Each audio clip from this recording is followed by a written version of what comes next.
ஸ்தோத்திரப்பா. நேசிக்கிறீங்க நல்ல தகப்பனே, உங்களுக்கு நன்றிப்பா. எங்களோடு பேசுங்கப்பா, பேசுங்க ஆண்டவர், எங்களை ஆசீர்வதிங்கப்பா. இந்த காலை வேளையில் இந்த ஆண்டவரே, இந்த வார்த்தை டிவியில் கேட்குற ஒவ்வொருவரோடு கூட நீங்கள் இடைப்பட வேண்டும் என்று ஜெபிக்கிறேன். அடிமையை மறைத்து கர்த்தர் சொல்லுங்க. இயேசுவின் நாமத்தில் நல்ல பிதாவே, ஆமென், ஆமென். அன்பே பிரதானம் சகோதர, அன்பே பிரதானம், அன்பே பிரதானம் சகோதர, அன்பே பிரதானம். பண்பொரு ஞானம், பரம நம்பிக்கை, இன்ப விசுவாசம், இவைகளில் எல்லாம் அன்பே பிரதானம் சகோதர, அன்பே பிரதானம். பல பல பாஷை படித்தறிந்தாலும் கலகலவென்னும் கைமணியாமே அன்பே பிரதானம் சகோதர, அன்பே பிரதானம். சினமடையாது, தீங்கு முன்னாது, தினமழியாது, தீமை செய்யாது, அன்பே பிரதானம் சகோதர, அன்பே பிரதானம். நாளில் அன்பை பற்றிதான ஒரு செய்தியை நம்ம கேட்க இருக்கின்றோம். 1 யோவான் 4வது அதிகாரம் 20வது வசனத்தை நம்ம பார்ப்போம். இந்த செய்தியின் தலைப்பு என்ன அப்படின்னா, கண்ட சகோதரனை அப்படிங்கிற தலைப்பில் கர்த்தருடைய வார்த்தையை கொடுக்க இருக்கின்றேன். இதை கேட்கின்ற யாவருக்கும், எத்தனையோ நாடுகளிலே இந்த வார்த்தை கேட்பார்கள், வரும் காலத்தில் உள்ள சந்ததியை கேட்பார்கள். இந்த நாளிலும் அநேகர் இதை டிவியில், கிராஸ் டிவியில் இந்த வார்த்தையை கேட்பார்கள்.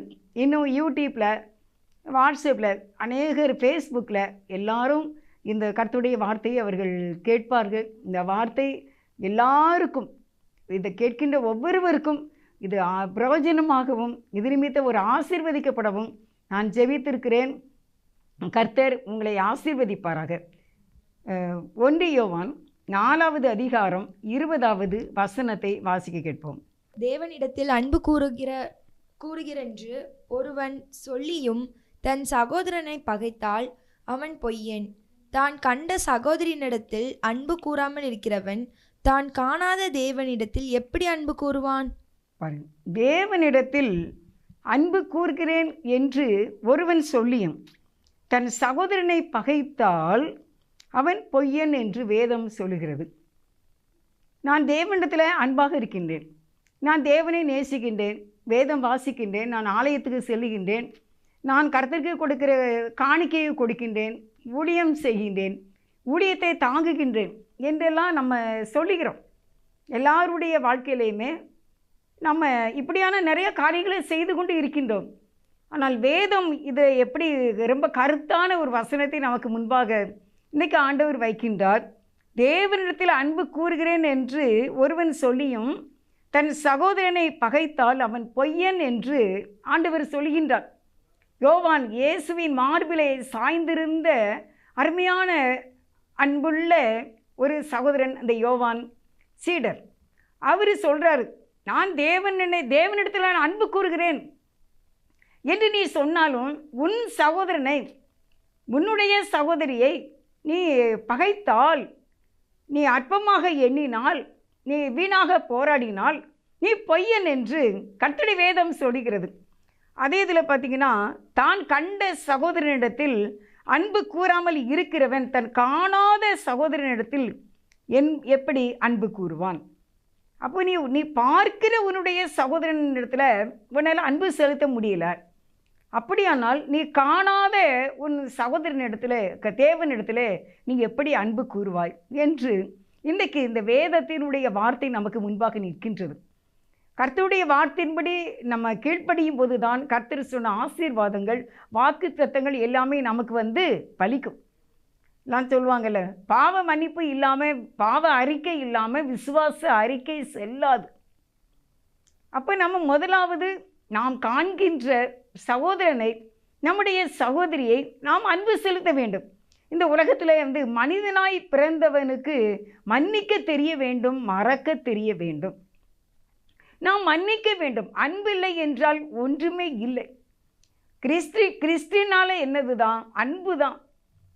அதனால் இந்த நாளிலே அன்புக்காக நாம் கஷ்டப்பட்டு அந்த அன்பை நாம் செலுத்த வேண்டும். தேவனிடத்திலே அன்பு செலுத்துகிறோம். அதே போல ஆண்டவர் சொன்ன வார்த்தையின்படி மனிதனிடத்திலும் நாம் சகோதரர்கள், நம்முடைய சகோதரிகள் இடத்திலே, நம்முடைய ஐக்கியத்திலே, நம்முடைய ஆலயத்திலே, எல்லாரிடத்திலும், நம்ம வேலை செய்கிற இடங்களிலே எல்லாரிடத்திலும் அன்பு கூற வேண்டும் என்று வேதம் சொல்லுகிறது. 21வது வசனம், தேவனிடத்தில் அன்பு கூறுகிறவன் தேவனிடத்தில் அன்பு கூறுகிறவன் தன் சகோதரனிடத்திலும் அன்பு கூற வேண்டும் என்ற தன் சகோதரனிடத்திலும் அன்பு கூற வேண்டும் என்கிற இந்த கற்பனையை அவராலே பெற்றிருக்கிறோம். ரொம்ப ஸ்ட்ராங்கா வந்து இவர் பேசுகிறார். நானே இதை ரொம்ப ஆராய்ச்சி செய்து கொண்டு தான் இருக்கின்றேன். சஃபரிங், கஷ்டம். ஆனாலும் இந்த கஷ்டம் இருந்தாலும், இது கஷ்டமான ஒரு காரியமாக இருந்தாலும் தேவன் உதவி செய்வார். ஏனென்றால் அவருடைய கட்டளை கஷ்டமானது அல்ல, அது பாரமானது அல்ல அப்படின்னு எழுதியிருக்குது உபாகமத்தில். அதனால் நாம் தேவனிடத்தில் அன்பு கூறுகிறவன் தன் சகோதரனிடத்திலும் அன்பு கூற வேண்டும் என்கிற ஒரு கற்பனையை நாம் பெற்றிருக்கிறோம். இன்றைக்கி நம்முடைய வாழ்க்கையில் நம்மளுடைய எல்லா சகோதரிகளிடத்திலே நாம் அன்பு செலுத்தி கொண்டு இருக்கின்றோமா? இல்லை என்றால் இன்றைக்கே நாம் அதை சரி செய்ய வேண்டும். எப்படியாவது இந்த அன்புக்குள்ளே கடந்து வர வேண்டும். அதனால தான் 20வது வசனம் சொல்லுது, நீ என்கிட்ட நீ அன்பாக இருக்க அப்படின்னு சொன்னாலும் நீ சகோதரனை அன்பு செய்யவில்லை என்றால், மன்னிக்கவில்லை என்றால் அது தவறு, பொய்யே என்று கர்த்தர் சொல்கின்றார். அடுத்த ஒரு வசனத்தை உங்களுக்கு நான் வாசிக்கிறேன். சங்கீதம் 103வது சங்கீதம் 3வது வசனம், அவர் உன் அக்கிரமங்களை எல்லாம் மன்னித்து உன் நோய்களை எல்லாம் குணமாக்கி உன் பிராணனை அழிவுக்கு விலக்கி மீட்டு உன்னை கிருபையினாலும் இரக்கங்களினாலும் முடிசூட்டி. அப்போ முதலாவது கர்த்தர் நம்முடைய பாவங்களை மன்னிக்கிறார், குற்றங்களை எல்லாம் மன்னிக்கிறார், நோய்களை குணமாக்கி நடத்துகிறார். குற்றங்களை எல்லாம் மன்னிக்கிறார், நோய்களை எல்லாம் குணமாக்கி நடத்துகிறார். அவர் செய்த சகல உபகாரங்களை நீ ஒரு நாளும் மறவாதே, ஒருபோதும் மறவாதே. அவர் செய்த சகல உபகாரங்களை நீ ஒரு நாளும் மறவாதே, ஒருபோதும் மறவாதே. குற்றங்களை எல்லாம் மன்னிக்கிறார், நோய்களை குணமாக்குகிறார். அப்போ கர்த்தர் அவர் குற்றங்களை தான் மன்னிக்கிறார், மன்னித்து நோய்களை குணமாக்கிறார் என்று பார்க்கின்றோம். அதனால் இன்றைக்கு நாம் கண்ட சகோதரனை நாம் அன்பு செலுத்த வேண்டும். அதற்கு ஏற்ற கிருபையை நம்ம ஆண்டவரிடத்தில் கேட்க வேண்டும். ஏனென்றால் இது கர்த்தருடைய கற்பனை, ஒரு கமாண்டிங் அப்படின்னு சொல்லலாம், இது ஒரு ஆர்டர் என்று சொல்லலாம். அடுத்து நான் உங்களுக்கு ஒரு வசனம் சொல்கிறேன். 1 யோவான் 4வது அதிகாரம் 11வது வசனம், பிரியமானவர்களே, தேவன் இவ்விதமாய் நம்மிடத்தில் அன்பு கூர்ந்திருக்கிற நாமும் ஒருவரிடத்தில் ஒருவர் அன்பு கூற கடனாளியாய் இருக்கிறோம். ஏனென்றால் 9வது வசனத்தில் என்ன சொல்லியிருக்கு அப்படின்னா, தம்முடைய ஒரே பேரான குமாரனாலே நாம் பிழைக்கும்படிக்கு தேவன் அவரை இவ்வுலகத்திலே அனுப்பினதினால் தேவன் நம்மேல் வைத்த அன்பு வெளிப்பட்டது. தேவன் எப்படி அன்பு கூர்ந்தார் என்பது தெரிய வருகின்றது. தேவன் தன்னுடைய குமாரனை உலகத்துக்கு அனுப்பினதுனால பிதாவினுடைய அன்பு நமக்கு வெளிப்படுகிறது. அதனால தான் 11வது வசனத்தில், பிரியமானவர்களே, தேவன் இவ்விதமாய் நம்மிடத்தில் அன்பு கூர்ந்து இருக்க நாமும் ஒருவரிடத்தில் ஒருவர் அன்பு கூற கடனாளியாக இருக்கின்றோம். அப்போ அன்பு கூறவில்லை என்றால் நீங்கள் கடனாளிகள். எனக்கு ஒரு பைசா கூட கடன் கிடையாதுன்னு நீங்கள் சொல்ல முடியாது. அன்பு கூறவில்லை என்றால் எந்த சகோதரனாலும் சரி, நம்ம எந்த இடத்துல யாரு கூட நம்ம இருக்கோம், வேலை பார்க்குறோம், எங்கெங்கே இருக்கிறோம், நம்ம வசிக்கிற இடங்களில் எல்லாரிடத்திலும் அன்பு கூற வேண்டும். தேவன் அன்பாகவே இருக்கிறார். வேதம் சொல்லுகிறது, அந்த 1 யோவான் 4வது அதிகாரம் 8வது வசனத்தில், அன்பில்லாதவன் தேவனை அறியான், அன்பு ஒருத்தனுக்கு இல்லை அப்படின்னா, மனிதர் மேலே அன்பு இல்லை என்றால் அவன் தேவனை அறியான் என்று வேதம் சொல்கிறது. அன்பில்லாதவன் தேவனை அறியான். தேவன் அன்பாகவே இருக்கிறார். இன்றைக்கி நம்ம ஆராய்ந்து நம்ம பார்க்க வேண்டும். இது என்னுடைய சொந்த வார்த்தையை நான் உங்களுக்கு சொல்லவில்லை, கர்த்தருடைய வார்த்தையை நான் சொல்லுகின்றேன். நான் ஆண்டவருடைய வார்த்தைக்காக, நான் பெருமைக்காக சொல்லலை. நான் தேவ சமூகத்தில் நாங்கள் ரொம்ப ஜெபம் கேட்பேன். ஆண்டவரே நீங்கள் சொல்லித்தாங்க, நீங்கள் எனக்கு கற்றுத்தாங்க. ஏன்னா நாங்கள் பைபிள் காலேஜ் அப்படிலாம் படிக்கலை. நாங்கள் வேதத்தை ஆராய்ந்து பார்க்கின்றோம். பரிசுத்த ஆவியானவரிடத்திலே நான் கேட்பேன், ஆவியானவர் எனக்கு கற்றுத்தாங்க, இதை எப்படி சொல்லணும், இந்த வார்த்தை நான் எப்படி இந்த மக்களுக்கு கொடுக்கணும். ஏன்னா இதுக்குரிய எந்த தகுதியுமே எனக்கு கிடையாது. நான் சிலை வழிபாடிலே நான் வாழ்ந்த ஒரு மகள். தேவன் இந்த வேதத்தின் மகத்துவத்தை எனக்கு அவர் கற்றுக் கொடுத்தார். அதை நான் கண்டிப்பாக சொல்ல வேண்டும். அவர் எனக்கு சொல்லுவதை நான் சொல்லித்தான் ஆக வேண்டும். அவருக்கு முன்பாக நாம் ஒரு நாள் நிற்க வேண்டுமே. அதனால் பிரியமானவர்களே, தேவன் இவ்விதமாய் நம்மிடத்தில் அன்பு கூர்ந்திருக்க, நாம் ஒருவரிடத்தில் ஒருவர் அன்பு கூற கடனாளியாக இருக்கின்றோம். அப்போ அன்பு கூறவில்லை என்றால் நம்ம கடனாளியாக ஆகிவிடுகின்றோம். கடனாளின்னா அது எவ்வளவு கஷ்டம் இல்லை. நம்ம கடனாளியாக இருக்கும்போது கடன் வாங்கினவங்களுக்கு நம்ம அடிமையாக இருக்கின்றோம். அப்போ சாத்தானு சொல்லுவான்ல, நீ அன்பு செய்யலை, நீ மன்னிக்கலை, நீ மறக்கலை, நீ ஆண்டவருடைய கற்பனையை மீறுற, நீ ஆண்டவருடைய கட்டளையை நீ மீறுற அப்படின்னு சொல்லுவான்ல. அப்போ ஆண்டவர் நம்மகிட்ட விரும்புகிறார். சாத்தான் நம்மளை ஒரு குற்றம் கூட சொல்லவே கூடாது. அவன் நமக்கு விரோதமாய் இரவும் பகலும் குற்றம் சாட்டும்படி சுற்றி திரிகின்றான். அப்போ நம்ம எல்லா காரியங்களிலேயும், கர்த்தருடைய கற்பனைகளிலேயும், ஒவ்வொரு காரியத்திலேயும் நம்ம எப்படி இருக்க வேண்டும்? கர்த்தருக்கு பிரியமான பிள்ளையாக நம்ம இருக்க வேண்டும். நம்ம யாருக்கும் அன்பு கூறுகிற அந்த கடன் நமக்கு என்ன செய்யக்கூடாது? இருக்கக்கூடாது. நம்ம எல்லாரிடத்திலும், நம்ம சகோதரரிடத்திலும் சகோதரிகளிடத்திலும் நம்ம அன்பு கூற கடமைப்பட்டு இருக்கின்றோம். 1 யோவான் 3வது அதிகாரம் 14-15 நம்ம வாசிக்க கேட்போம். 1 யோவான் 3வது அதிகாரம் 14-15. நாம் சகோதரிடத்தில் அன்பு கூறுகிறபடியால் மரணத்தை விட்டு நீங்கி ஜீவனுக்குட்பட்டிருக்கிறோம் என்று அறிந்திருக்கிறோம். சகோதரனிடத்தில் அன்பு கூறாதவன் மரணத்திலே நிலை கொண்டிருக்கிறான். இந்த வார்த்தை நீங்க தனியா உட்கார்ந்து நீங்க யோசித்து பாருங்க. வேதத்தை எடுத்து 1 யோவான் 3வது அதிகாரம் 14-15 நீங்க தனியா உட்கார்ந்து, ஆண்டவரே இந்த வசனத்தின்படி நான் வாழ்ந்து கொண்டிருக்கின்றேனா, நான் ஜீவிக்கின்றேனா, இது உடைய கமாண்டிங்காக இருக்கிறது, உடைய கற்பனையாக இருக்கின்றது, உடைய ஆர்டராக இருக்கின்றது, இது நீரே சொல்லுகின்றீர். புதிய ஏற்பாட்டில் யோவான் மூலமாக பரிசுத்த ஆவியானவர் எழுதி வைத்திருக்கின்றார்.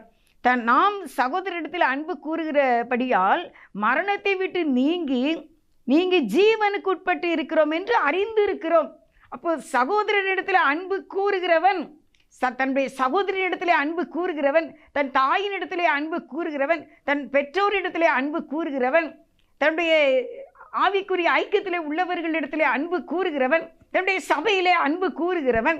அன்பு என்ற டோட்டலாக எல்லாரும் தான்.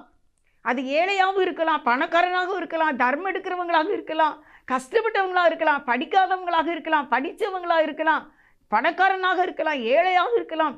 யாரிடத்திலுமே அன்பு கூற வேண்டும். அன்பு கூறுகிறபடியால் நீ மரணத்தை விட்டு நீங்கி ஜீவனுக்கு உட்படுறோம். இந்த உலகத்தில் உள்ள மரணங்களுக்கு நம்ம விலக்கி பாதுகாத்து பாதாளத்தின் வல்லமைக்கும் நம்ம நீங்களாக்கப்படுகிறோம். அதான் மரணம். அந்த பாதாளத்தினுடைய அந்த மரணத்துக்கு நீங்களாக்கி நம்ம மீட்கப்படுகின்றோம். இயேசுபாவுடைய கிருபையினால ஒருவரிடத்தில் ஒருவர் அன்பு கூறும்போது. அதனால் ஆனால் நீ சகோதரனிடத்திலே அப்படிதான் போட்டிருக்கு, சகோதரனிடத்தில் அன்பு கூறாதவன் மரணத்திலே நிலை கொண்டு இருக்கின்றான். அப்போ ஜீவன் இல்லை, அங்கே ஜீவன் இல்லை. அப்போ ஜீவன் இல்லாத இடத்துல என்ன இருக்கும்? மரணம் இருக்கும். அப்போ நீ சகோதரனிடத்தில் நீ அன்பு கூறவில்லை என்றால், நீ சகோதரியிடத்திலே அன்பு கூறவில்லை என்றால், உன்னோடு உடன் ஊழியர்களிடத்திலே நீ அன்பு கூறவில்லை என்றால் மரணத்திலே நிலை கொண்டு இருக்கிறாய் என்று அர்த்தம். இப்போ ஒருவன் அன்பு கூறுகிறவனாக இருந்தால் அவன் உலகத்திலே சிறந்தவன். எல்லாரையும் நேசிக்கக்கூடியவனாக இருந்தால் அவன் உலகத்திலே சிறந்தவன். அதனால தான் நிறையா பேர் நம்ம வெளிநாட்டிலிருந்து வந்த ஊழியக்காரங்க, அன்னை தெரசா, அவங்க இன்னும் எத்தனையோ பேர். அமெரிக்காவில் எங்கள் சித்தி மகளோட பொண்ணு இருக்காங்க, அங்கே சிஸ்டராக இருக்காங்க. அவங்க எப்படின்னா வயதானவர்களுக்கு 90 வயசு கிட்டக்க 80 வயசு கிட்டக்க இருக்கிறவங்களுக்கு பணிவிடை செய்வாங்களாம். ஒரு நாள் நான் ஃபோனில் கூப்பிட்டேன். ராத்திரி 12 மணிக்கு நம்ம அங்கே கூப்பிட்டா அவங்களுக்கு அமெரிக்காவில் அது மதியம் 2 மணியாம். சாப்பிட்டு முடிச்சுட்டு ஒரு இளைப்பாரி அமைதியாக இருக்கக்கூடிய நேரமாக அது. அப்படி நான் பேசும்போது அவட்ட யாரோ பேசுகிறாங்க அந்த முதியவர்கள். அந்த முதியவங்க அப்படியே பேசி அவங்க சத்தமாக சிரிக்காங்க. இவளும் சேர்ந்து சிரிக்கிறான். அன்பு அந்த அவ்வளோ பெரிய யாரோ எவரோ எங்கோ உள்ளவங்க, ஒரு சின்ன கிராமத்தில் பிறந்த பொண்ணு.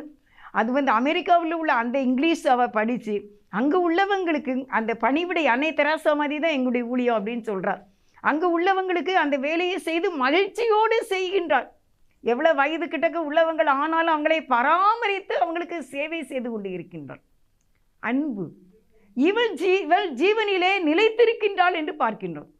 அப்போ நம்ம இந்த மாதிரி காரியங்களெல்லாம் நம்ம செய்யாமல் இருக்கும்போது, அன்பு செலுத்தாமல் இருக்கும்போது நம்ம மரணத்திலே நிலை கொண்டு இருக்கிறோம் என்று கர்த்தருடைய வேதம் சொல்லுகிறது. 1 யோவான் 3:15 தன் சகோதரனை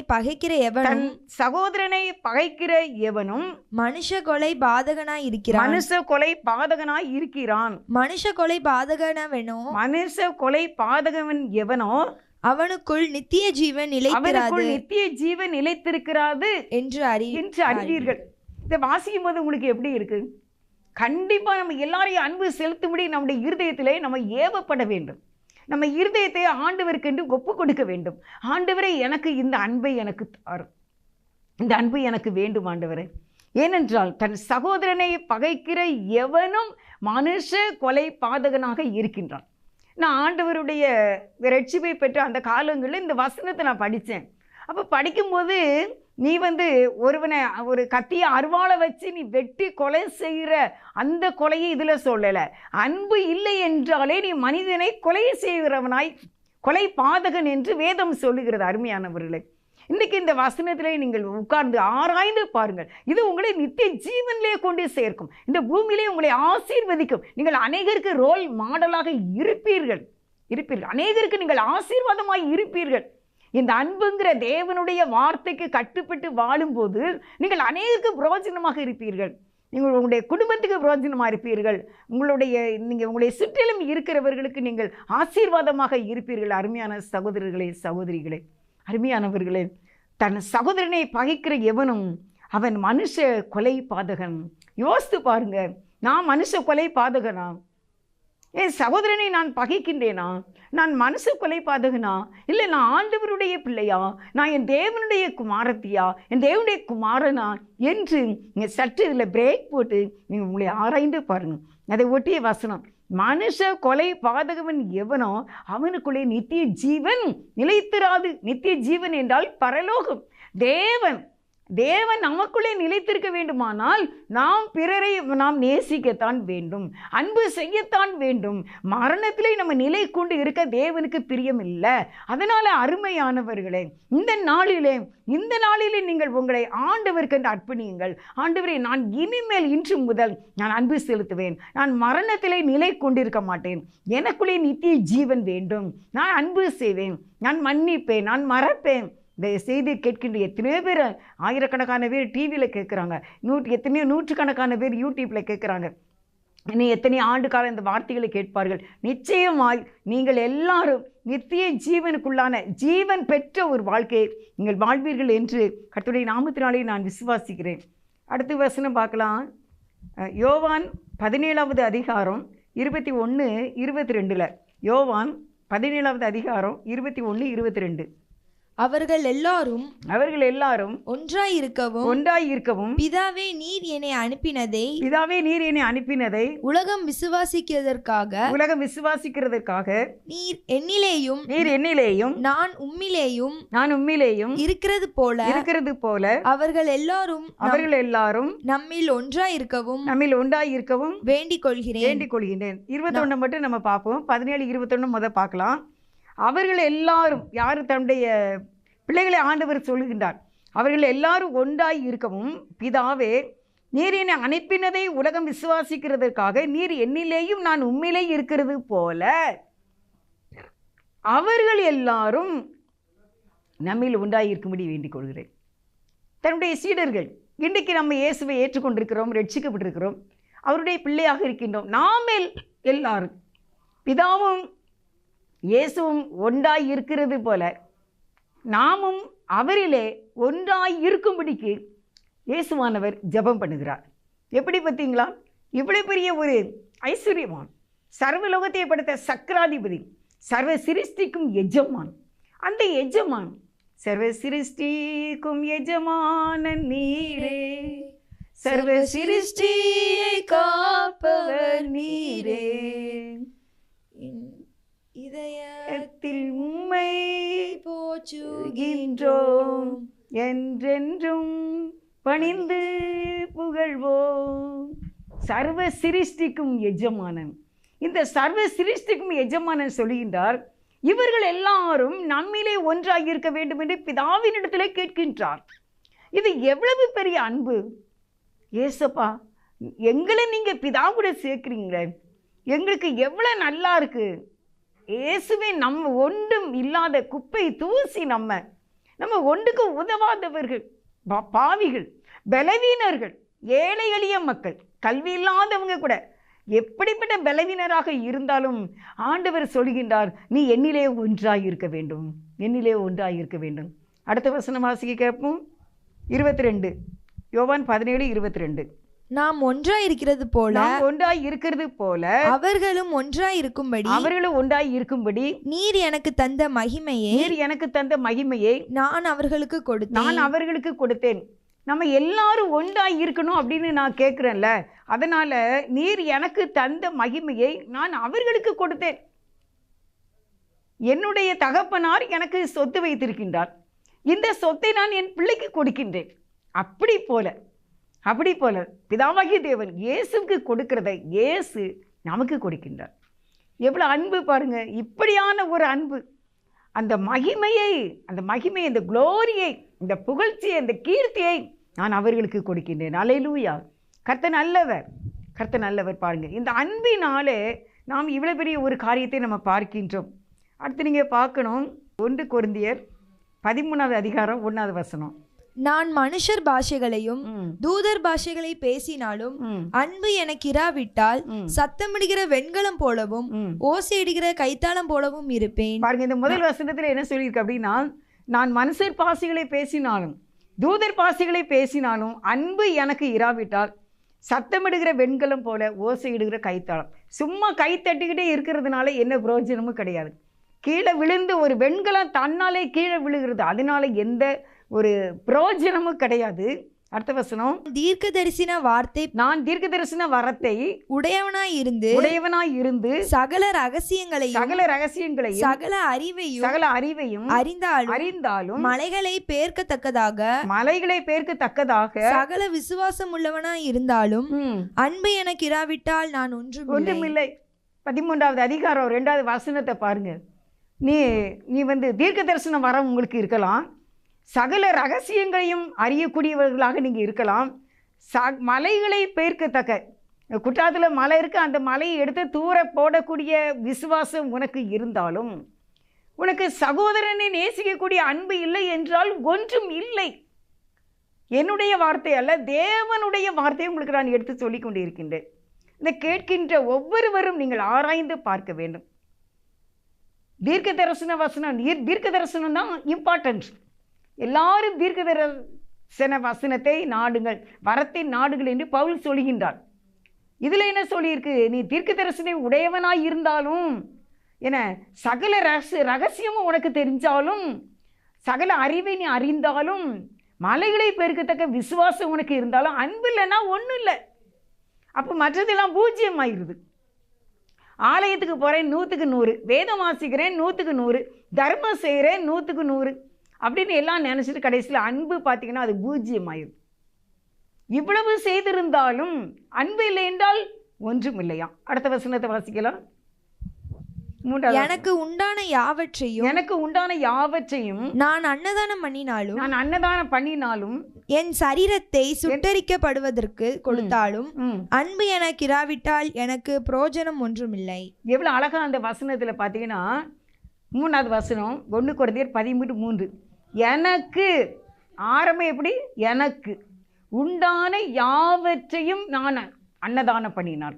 எனக்கு இருக்கிற எல்லாத்தையும் நான் கொடுத்தாலும், அதுக்கு பிறகு சொல்லியிருக்கு, என் சரீரத்தை நான் சுட்டெரிக்க தேவனுக்காக என் சரீரத்தை எரித்து கொல்லுங்க என்று நான் கொடுத்தாலும் அன்பு எனக்கு இராவிட்டால் எனக்கு பிரயோஜனம் ஒன்றும் இல்லை.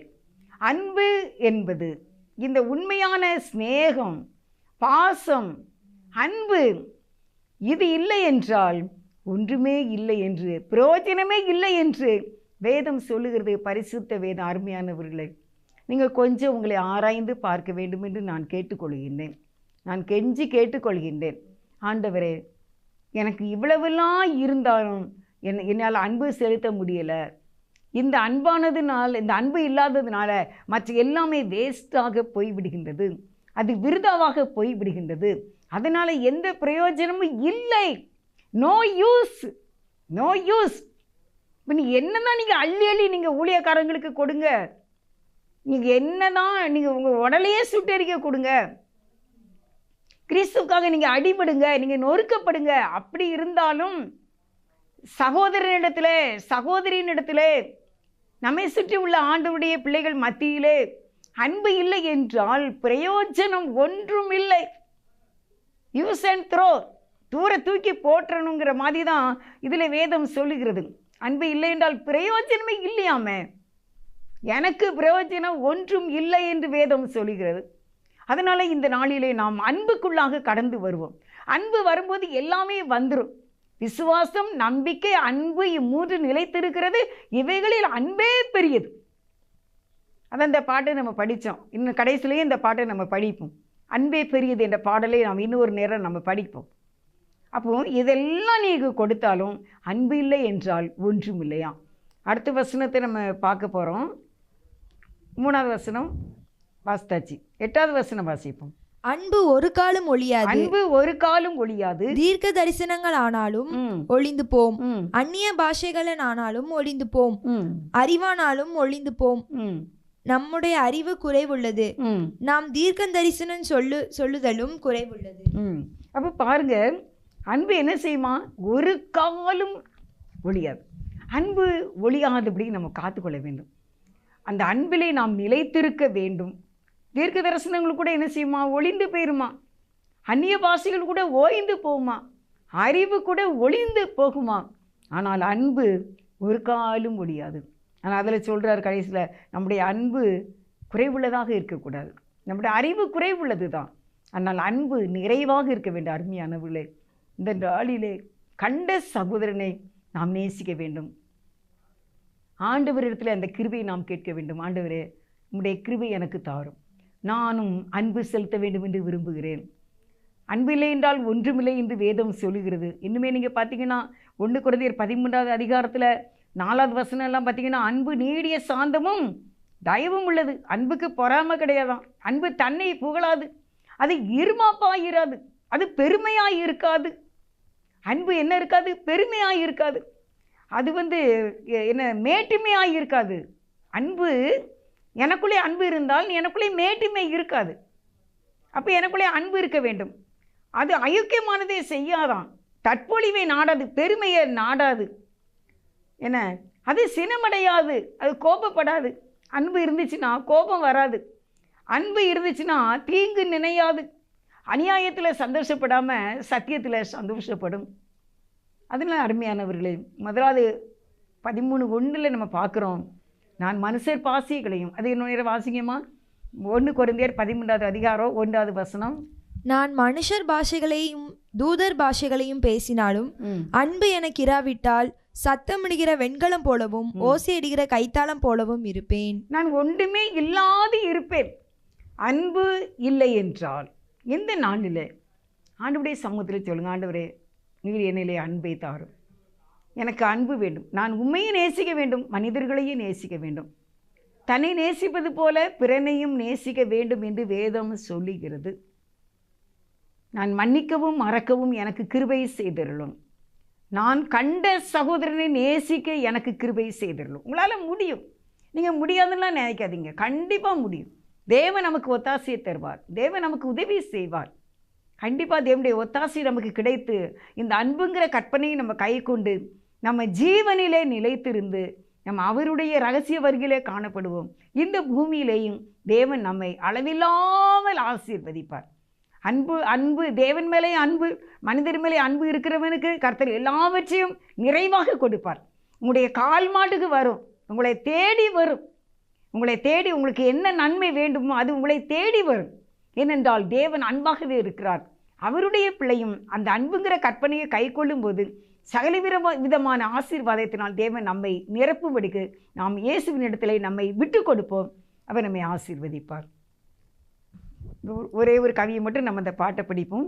அன்பே பிரதானம் சகோதர அன்பே பிரதானம், அன்பே பிரதானம் சகோதர அன்பே பிரதானம், பண்புரு ஞானம் பரம நம்பிக்கை இன்ப விசுவாசம் இவைகளில் எல்லாம் அன்பே பிரதானம் சகோதர அன்பே பிரதானம். ஸ்தோத்திரப்பா. நல்ல ஆண்டவரே மிக நன்றி செலுத்துகிறோம். அன்பே பிரதானம் என்று சொன்னீர். அன்பில்லை என்றால் எதுவுமே இல்லை, பிரயோஜனமே இல்லை என்று வேதம் சொல்கிறது. இந்த நாளிலே இந்த வார்த்தை கேட்கின்ற தம்முடைய பிள்ளைகளுக்கு என் தேவன் நீர் கிருபை பாராட்டு. எங்களுக்கு நாங்கள் உண்மை அன்பு செய்து, நாங்கள் கண்ட சகோதரனை அன்பு செய்து, நாங்கள் உம்மாலே ஆசீர்வதிக்கப்பட பிரயோஜனமாக இருக்க அநேகருக்கு ஆண்டவரே உம்முடைய நாமத்திற்கு மகிமையாகவும் இன்னும் நாங்கள் உம்முடைய அன்பை எல்லாருக்கும் வெளிப்படுத்தக்கூடிய சாட்சியுள்ளவர்களாகவும் இருக்க எங்களுக்கு கிருபை செய்ய வேண்டும் என்று இந்த கிராஸ் டிவி ஊழியத்தை நீர் ஆசீர்வதிக்க வேண்டும் என்று இயேசுவின் நாமத்தில் வேண்டிக் கொள்கின்றேன் ஜீவன் உள்ள நல்ல பிதாவே. ஆமென். ஆமென். God bless you.